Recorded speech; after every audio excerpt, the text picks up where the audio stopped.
Hi folks, this is David Fine from Sphinx Moths, and today we are going through part 2 of our Sphingidae of the Florida Keys, or Sphinx Moths of the Florida Keys.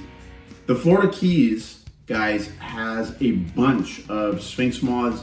We went over in a former series of videos the Eumorpha group, or this big, strong flying group of Sphinx Moths of the Eumorpha genus, but today we're going to go over a couple of other kind of oddball Sphinx Moths that exist in the Florida Keys. One very commonly, one not so commonly, but we're going to show them to you and explain a little bit about how we can find them. And guys, if you have any questions about any of the moths that we show or any other butterflies and moths of South Florida, please email me at keysmoths.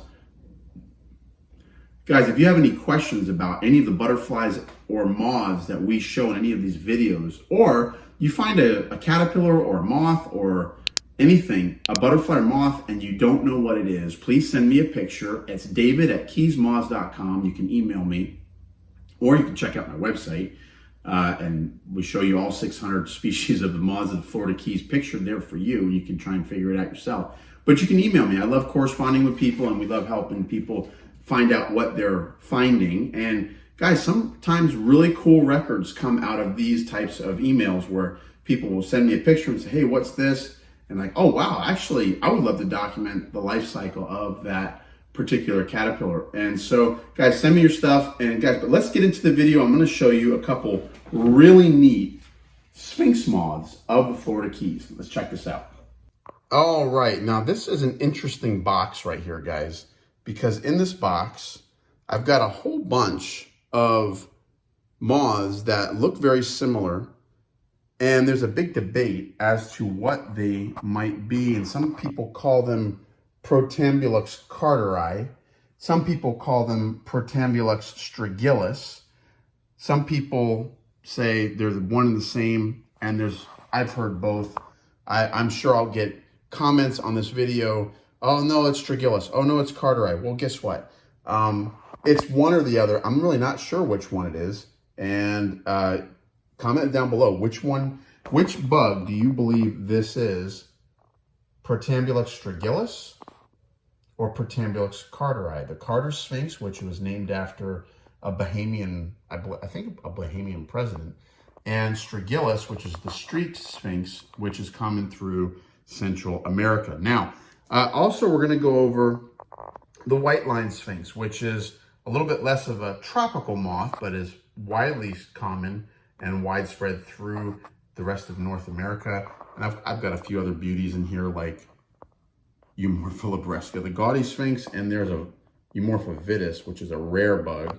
But guys, the Carter Sphinx, i.e. carteri, Protambulux carteri, Protambulux strigilis, I'm going to show you. It's a very variable moth. And what I'm going to do is I'm going to show you a couple different variations of this bug. And it's pretty drab in color. The forewings are typically pretty brown. When they're very fresh, the forewings can have more of a greenish color. But this is more of a brown moth. The hind wing now is where they get a little interesting. This guy's got sort of a two-tone coloration, and the outer edge of the hind wing is reddish, like brick red, and the inside is yellow or goldish. Now, most of the ones that I see, probably the most common form of this species is this golden form of hind wing.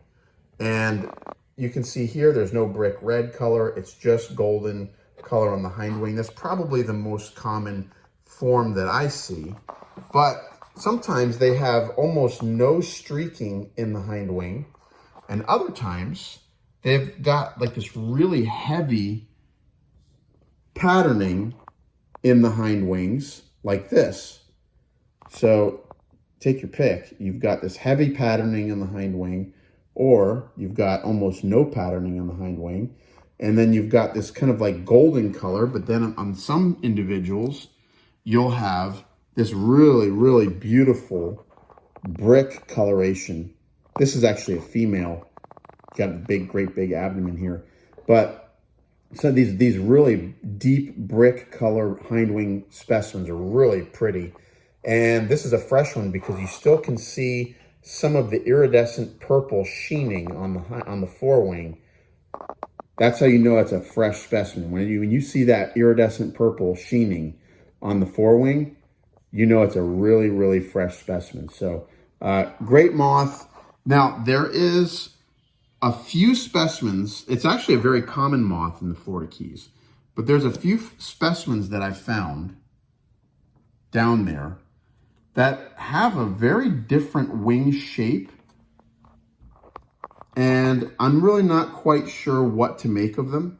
This one, you can see, has a much more rounded forewing, I would say, and a rounded hindwing. But it's got a much more robust, rounded shape to that forewing, whereas this one's a lot more narrow and more angled. And they've got some more deeper, like brick coloration. Now, is that a different species? I'm really not sure. Again, I'm sure people will throw the comments down on the thread which one they think it is. But I've got this same broad-winged individual I've got on the yellow form. I've got the big brick form, and then I've got something in between. I've got the streaked ones. I've got almost with no streak coloration markings on the hind wing. So guys, crazy bug. This one these feed on Brazilian pepper and poisonwood as a larval host, which both of those plants are everywhere in South Florida and in the Florida Keys. So it's a very, very, very common moth. One cool thing about this moth, see if I can show you on the legs. The legs have these little tiny spikes on them. See if I can zoom in there for you. And when you pick one up, when it's alive, they jam those spikes into your fingers, trying to get you to let them go. It's kind of interesting. But they also are known for making noises. So when you pick them up, they make this little noise, and it's kind of interesting. It sounds like they're trying to get you to let them go. Now, moving on to the next one. This is the white line sphinx. Now, if you have been out in the desert in Arizona or Southern California or something like that, certain times a year you put a light on and your light sheet will be covered with white line sphinx. They're very common, actually flying during the day at flowers and in particular at twilight. See tons of white line sphinx, and they are a pretty cool bug. They feed very commonly on evening primrose species and rose species, and actually a very wide variety of different weeds, and they're very widespread. Now, in the Florida Keys, I've only found a couple of these where they've been found on Key Largo. They've been found on Bahia Honda in the months of April, June, and July.